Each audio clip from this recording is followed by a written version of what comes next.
அஸ்ஸலாமு அலைக்கும். எல்லோரும் எப்படி இருக்கீங்க? அல்ஹம்துலில்லாஹ் நல்லா இருக்கீங்களா?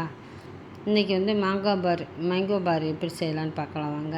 மாங்காய்க்கு நல்லா ஒரு கிலோ 1.5 கிலோ மாங்காய் இருக்கும். நல்லா பழுத்த ரொம்ப பழுத்த மாங்காயில் செங்காயாக இருந்துச்சு. அதை எடுத்து நல்லா தோல் சீவிட்டு இனிப்பு மாங்காய் தான் இருந்துச்சு.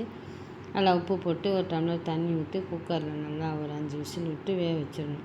நல்லா வெந்ததும் வேகட்டும். இது ஒரு கைப்பிடி அளவு கருவேப்பிலை, ஒரு துண்டு சின்ன துண்டு இஞ்சி வாசனைக்கு, ஒரு 3 பச்சை மிளகா, காரத்துக்கு தகுந்தாப்பில் பச்சை மிளகா போட்டு நல்லா பேஸ்ட்டாக அரைச்சி வச்சுக்கிட்டு அந்த குக்கரில் மாங்காய் வெந்ததும் அதை தூக்கி நல்லா கிண்டி விட்டு நல்லா மசிய விட்டு கிண்டி விட்ருங்க. ஆப்பையாலையை இல்லாட்டி மேஷர் இருந்தாலும் போட்டு அமுக்கினீங்கன்னா அந்த கொஞ்சம் கட்டியாக உள்ளது வந்துடும். நான் ஆப்பையாலையே போட்டு கிண்டி விட்டுட்டேன். ஒரு 4 குழிக்க இருந்த ஆப்பையால், சின்ன குழிக்க இருந்த ஆப்பில் 4 ஆப்பை சீனி போட்டுக்கணும். அப்போ தான் அந்த இனிப்பு சுவை நல்லாயிருக்கும். போட்டு கிண்டி விட்டு அந்த பேஸ்ட்டையும் தூக்கி கொட்டி அடுப்பில் வச்சிங்கன்னா சீனி கரைய நல்லா மெல்ட் ஆகி கண்ணாடி பதத்துக்கு வந்துடும். அந்த கண்ணாடி பதம் வந்ததுமே கொதிக்க விட்டு கீழே இறக்கி வச்சு ஒரு மரவேலை சஹனில் ப்ளைன் தட்டில் எடுத்து ஊற்றி அதில் ரவுண்ட் ஷேப் பண்ணி மரவேலை தூக்கி வெயிலில் வச்சிங்கன்னா நல்லா அரை வெயில்லையே நல்லா காஞ்சிரும்.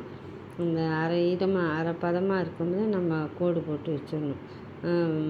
மேங்கோ பார் அப்போ தான் நல்லா பட்டையாக உரித்து வரும். போட்டு அடுத்த நாள் மூடி வச்சுட்டு காய வச்சிங்கனாக்கா நல்லா பார் வந்துடும். இது எல்லா வகையான அரிசியும் காய வச்சுருக்கேன் புட்டு மாவுக்கு.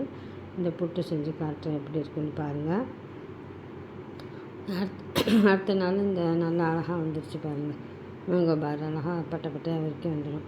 இதை அடுத்து நம்மளுக்கு தேவையான ஷேப்பில் ரவுண்ட் ஷேப்பாகவும் வச்சுக்கலாம். இல்லாட்டி சின்னதாக விட்டு பிள்ளைங்களுக்கு சுருட்டி ஒரு டப்பாவில் போட்டு வச்சிங்கன்னா சாப்பிடுவோம். இந்த பார்த்திங்களா, இது மாதிரி போட்டு வச்சுக்கோங்க.